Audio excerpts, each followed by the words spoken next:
Welcome to today's news on TV9. I'm Ada Show.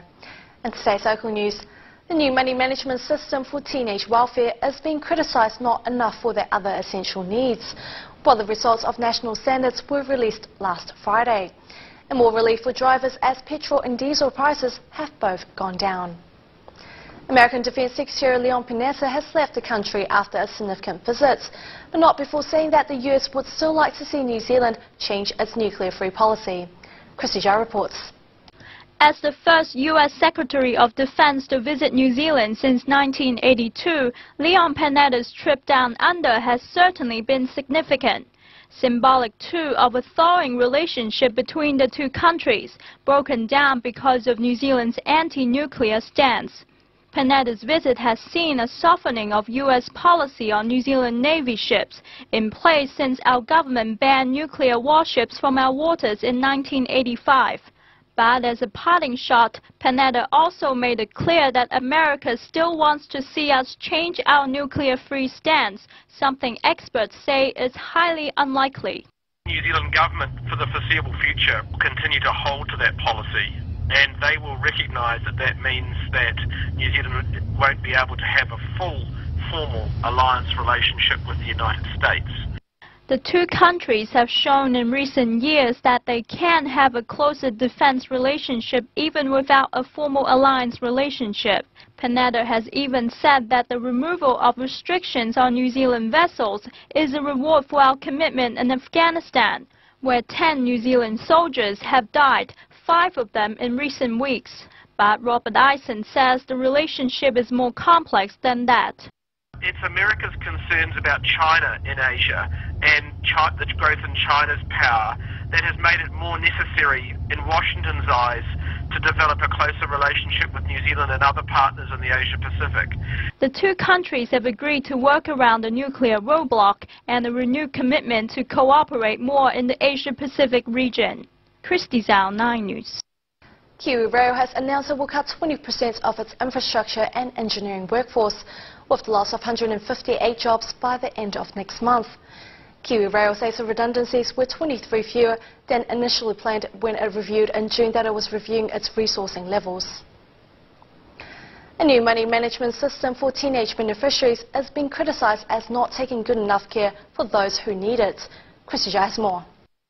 The government has been going hard with its welfare reforms, and teenagers have been called the first guinea pigs for a money management system. The aim is to help young people prone to a lifelong welfare dependency get off that track with a managed system of payments with essential costs like rent paid directly to landlords and a payment card for living costs. The new system affects about 1,500 teens aged 16 to 17 and 1,850 teen parents aged 16 to 18. But a lot of them say they are struggling, and social workers criticize the system as penalizing young people who are trying to upskill themselves. If you look at it where the allocations are $50 on a green card through work and income, I mean that's how many stages on a bus or a train, let alone to turn around and have to do that every day, Monday to Friday. It's just not enough at all for them, to keep going on trying to upskill themselves or getting a trade. Kylie Irwin has been picking up teen parents from all over South Auckland to attend training courses simply because they could not afford bus fares. She says work and income should get behind those people who are in need rather than taking away from those who are really trying. Christy Zhao, 9 News. The results of national standards were released last Friday. Minister of Education Heke Parata said the Maori and Pacifica students are falling behind in the education system. Amy Fong has more. National standards results of students from years 1 to 8 show that 72% of students have passed or exceeded the national standards for reading and maths, and 68% have passed or exceeded the standard for writing. However, 42% of Maori students are below or well below the national standards in writing, 34% are below or well below in reading, and 38% are below or well below in maths. For Pacifica students, 46% of them are below or well below the national standards for all 3 disciplines. Hikia Parada said, "We're pretty excited that now we have a baseline across the country on what our challenge is, giving them an indication that more focus should be placed on marginalized students and on children from poorer homes or with special education needs." What was released last Friday is a nationwide picture, and what will release this Friday will be what schools have said about themselves. Amy Feng, 9 News. The tourism sector has produced another set of positive statistics, with the number of overseas visitors remaining strong. Arrivals jumped 1.4% for the month, while there's a 5.3% increase for the past year. Total stay days reached 50.5 million, just a small increase on last year. A survey found that more than 70% of the Aucklanders want more space opened up on the waterfronts, but advocates say the ports company may stand in the way. Chrissy Jai has more. Auckland's waterfront was a genuine star attraction during the Rugby World Cup, coming to life among the reveling crowd, and the public certainly agreed, with a recent survey showing more than 70% of respondents saying they want to see more wharf space opened, while more than 60% say World Cup Party Central Queen's Wharf is not being used as an attractive space. Auckland Council has a vision to bring Aucklanders back to the water by developing the central wharfs. But advocates say that vision is being hamstrung by the port company wanting to build a container terminal. If we're going to be the most livable city in the world, we're not going to spoil our harbour with a big industrial container terminal. The port company has agreed to release Captain Cook Wharf, depending on the extension to Bledisloe Wharf to replace lost berth space. But Greg McEwen says the 10-year time frame is too long.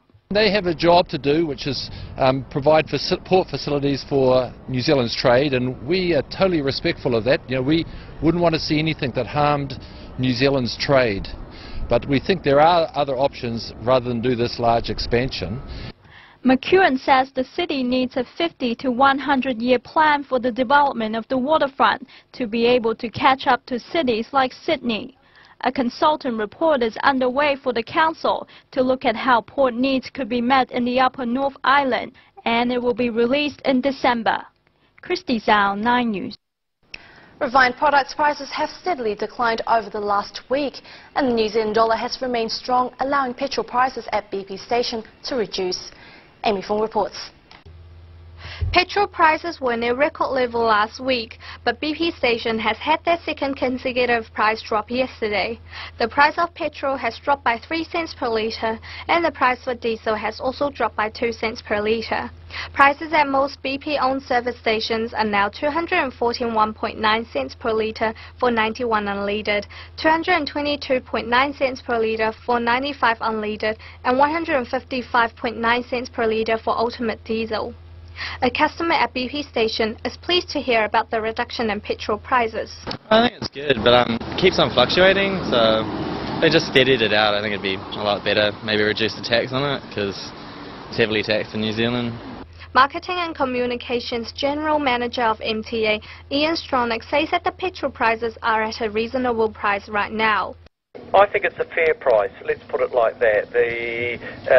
Everyone would always like it to be cheaper, but you know, we're guided by the price that overseas markets set, and you know, there's not a lot New Zealand can do to change the price apart from the amount of tax we pay, and you know, I don't think the government's going to be changing that amount anytime soon. He also explained to us the main reason behind reduction in petrol price. New Zealand dollar's nearly 83 cents American. I think that's probably what's mainly behind the price of it coming down. Managing Director of BP, Matt Elliott, says that the market remains largely unpredictable, as demonstrated by the fluctuations we've experienced this year. But we are committed to passing on the benefits when we can and as quickly as we can. Other petrol stations, such as Z and Mobile, has also reduced their price. Amy Feng, 9 News. The nation's economy may not follow global trend. This follows a recently signed agreement which holds tighter control for financial stability. Amy Chin reports. A new policy targets agreement was recently signed, and according to some, inflation rates will be kept on a tighter leash. Previously, the governor was permitted to allow inflation to vary between 1% and 3%. If inflation got high, he could allow inflation to rise towards an average of 3%. That's no longer allowed. He's now required to focus on 2%. Stevens reckoned the housing market won't receive a direct hit from the new policy, which focuses on financial stability. With the new agreement going into effect Wednesday, Insight dwells into factors that will apply pressure for inflation changes. I do expect the official cash rate will be normalised to a more normal level in time, particularly as, again, that Canterbury rebuild ramps up. It could well put inflation pressure on the economy. With the 2% target, the Governor will be required to act and to increase interest rates to prevent that inflation becoming permanent. This means that it's up to newly appointed Reserve Bank Governor Graham Wheeler to put his foot down and keep inflation as close to 2% as possible when the national and/or global economy jumps or takes a dive. Amy Chen, 9 News. Now we have a TV9 host from Asia Focus, Julie Nixon, to comment on closer military ties with China. Military ties between China and New Zealand should become stronger, says China's ambassador to New Zealand, Shi Jianguo. He sees no reason why New Zealand's closer relationship with the United States should affect its relationship with China, our #2 trading partner, largest source of foreign students and the fastest growing tourism market. Mr. Shi's comments coincided with the visit to this country by US Defence Secretary Leon Panetta. It was the first time a US Defence Secretary had visited New Zealand since Caspar Weinberger in 1982.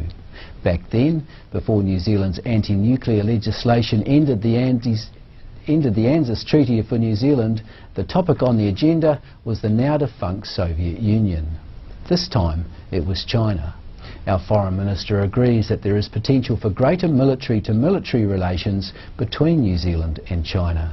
Such cooperation has increased in recent years, but most of it has been dialogue rather than on-the-ground practical cooperation. The Chinese ambassador says in the future there could be cooperation activities in defence exercises and response to natural disasters. Meanwhile, our military ties with the US have also strengthened following the signing in June of the Washington Declaration on Defence, an official stamp on a new era of Pacific cooperation and high-level dialogue between the US and New Zealand. The big question is whether it will affect New Zealand's relationship with China. Asked about that, Ambassador Shi said he was sure that New Zealand would not join any alliance with the United States against China or any alliance with China against the United States.